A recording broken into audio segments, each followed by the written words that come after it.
Xonto'rayev o'rniga yangi vitse-prezident tayinlandi.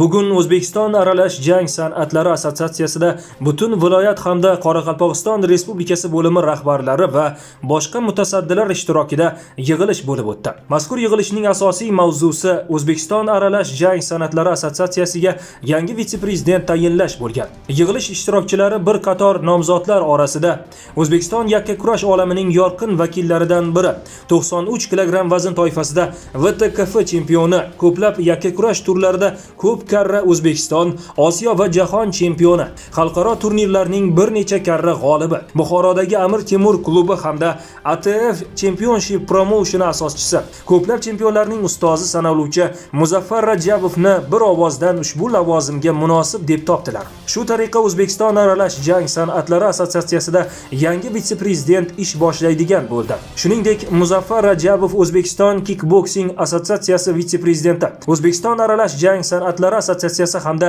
O'zbekiston qo'l jangi federatsiyasi Buxoro viloyati bo'limi raisi lavozimida ham faoliyat olib boradi.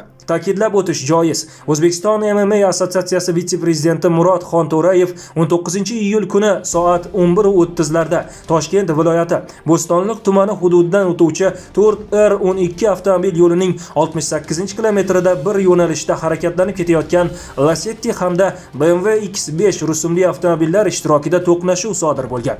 To'qnashuv oqibatida BMW X5 rusumli avtomobil yo'ldan chiqib ketib ag'darilgan. Natijada BMW X5 rusumli avtomobil haydovchisi 34 yoshli Murod Xonto'rayev voqea joyida vafot etgan. Bir necha kun oldin Baxti Tashkenskiy nomi bilan tanilgan Baxtiyor Qudratullayevning qizini uzatganligi haqidagi xabarlar paydo bo'ldi va shu bilan birga ayni paytda Rustamjon domla bilan tushgan rasmlari internet tarmoqlarida ko'plab muhokamalarga sabab bo'lmoqda. Baxti Tashkenskiyni Vor toji kiyishiga yo'ldosh Ashur yordam qilgan. Marhum prezident Islom Abdug'aniyevich Karimov Ichki ishlar vazirligiga mamlakatda avvalgidek shaklda uyushgan jinoyatchilik bo'lmasligi haqida aniq ko'rsatgandi. Shu tarzda davlat soyali iqtisodiyotni o'z nazorati ostiga oldi. Uning tasarruf etilishi imkonsiz deb topildi.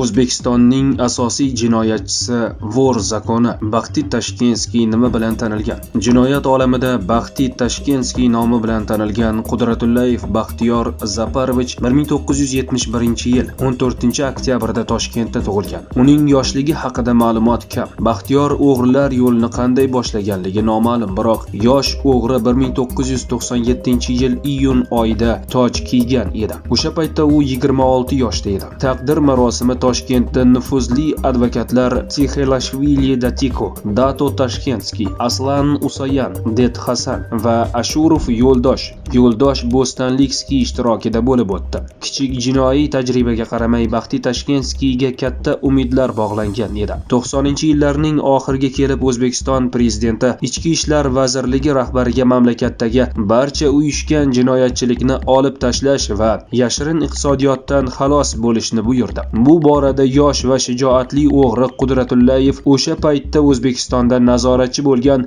Yo'ldosh Bo'stonliq o'rnini egallashi kerak. Baxti Tashkenskiy birlashishi va mamlakatdagi barcha jinoyatlarga rahbarlik qilishi kerak edi. Qudratullayev Vor zakon bo'lgan paytdan boshlab u tez omma e'tiboriga tushardi. U mashhur siyosatchilar va shou biznes yulduzlari davrasida bo'lishni yaxshi ko'rardi. U o'g'rilar konsepsiyasiga rioya qilishga harakat qilganiga qaramay, bunday xatti-harakatni haqiqiy qonun o'g'riga loyiq deb bo'lmaydi.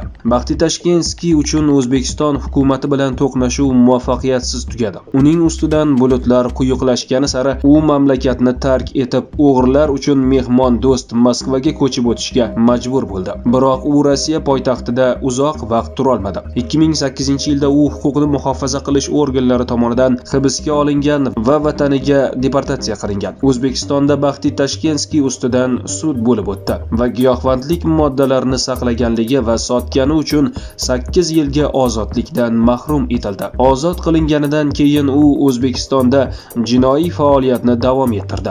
Bugungi kunda u mamlakatdagi eng nufuzli Vor zakonlardan biri. Shavkat Mirziyoyev Olimpiada g'oliblarini tabrikladi. Video selektor yig'ilishi chog'ida Prezident Shavkat Mirziyoyevga O'zbekiston olimpiya terma jamoasining ikkinchi oltin medali to'g'risida xabar berildi. Davlat rahbari barcha hamyurtlarimizni va jamoamizga ikkinchi oltin medalni keltirgan og'ir atletikachi Akbar Jo'rayevni, shuningdek, avvalroq olimpiya chempioniga aylangan taekvondochi Ulug'bek Rashidov va bronza medali sohibi Davlat Bobonovni tabrikladi.